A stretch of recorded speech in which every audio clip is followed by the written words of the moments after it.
Technique. Public.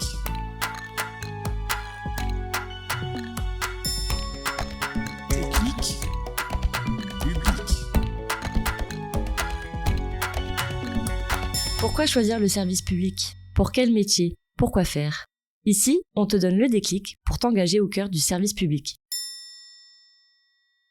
Je suis Gaël, j'ai 27 ans, je suis actuellement adjoint chef du bureau du recrutement et de la formation de la DRH du SGAMI Nord.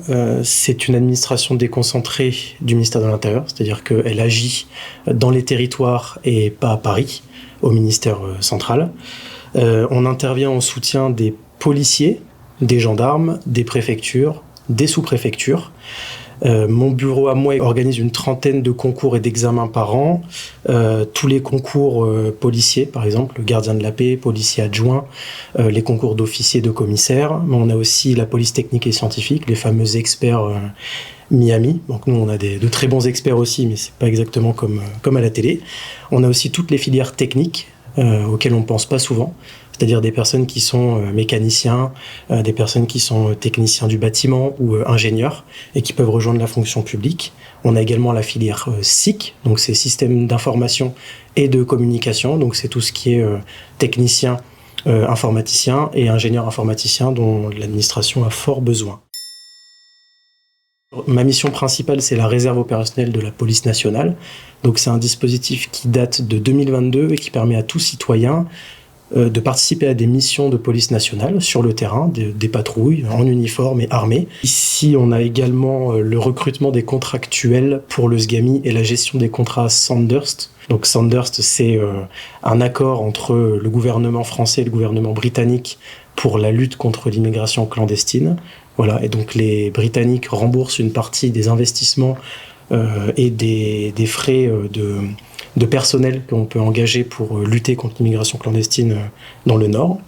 Et on gère aussi le fonds d'insertion pour les personnes en situation de handicap dans l'administration, et ce qui permet d'adapter les postes de travail en fonction des différents handicaps de beaucoup d'agents différents, dont des policiers en commissariat qui ont besoin de chaises ergonomiques, de logiciels de dictée, etc. Mes principales missions, moi en tant qu'adjoint chef de bureau, c'est déjà d'appuyer ma chef de bureau. Donc c'est un appui au pilotage, forcément au sein du bureau. Piloter l'activité, intervenir en soutien de mes agents, prendre en charge les dossiers bloquants ou complexes dans tous les domaines du bureau, pas que sur la réserve. Et bien sûr d'intervenir en appui pour tout le reste. Donc c'est un poste varié, parce que je peux traiter d'un sujet en lien avec le concours de gardien de la paix, puis enchaîner sur une question en lien avec la réserve, ensuite signer des contrats. Voilà, donc c'est très varié, il faut faire preuve d'agilité, de polyvalence. Je pense que ça résume assez bien le métier, le corps des attachés d'administration de l'État, qui est un cadre généraliste et qui doit être capable de pouvoir intervenir sur des fonctions support, de pouvoir faire de la communication.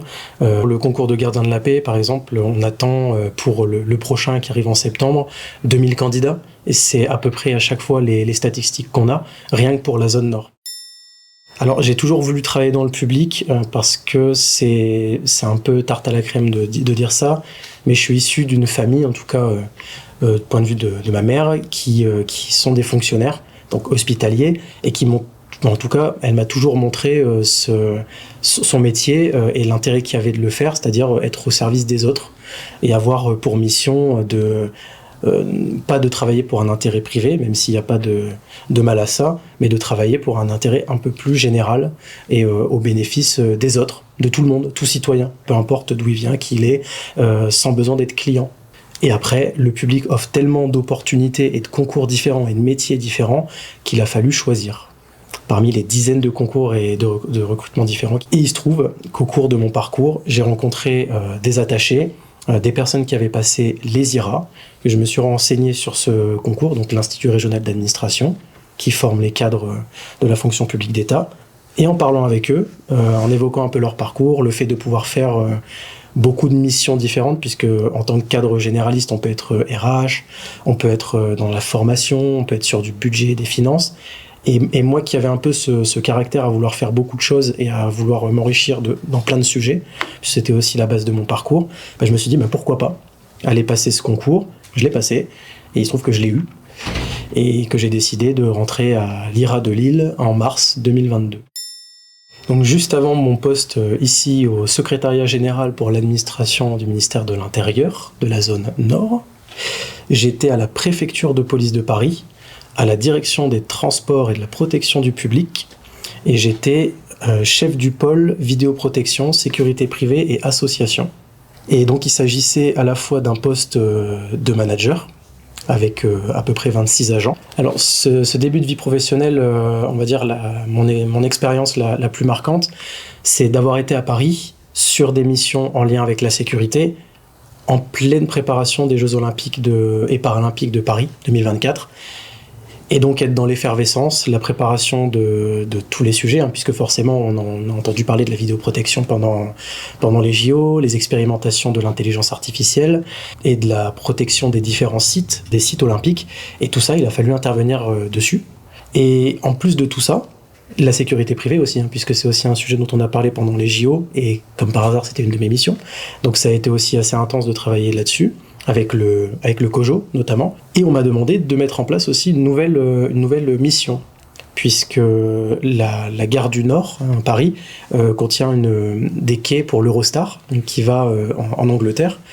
Les Britanniques ont décidé de sortir de l'Union européenne, et que donc les règles ont changé entre notre pays et le leur, et donc il a fallu mettre en place un système d'habilitation et d'agrément pour les personnes qui travaillent dans la zone de sûreté transmanche de Gare du Nord.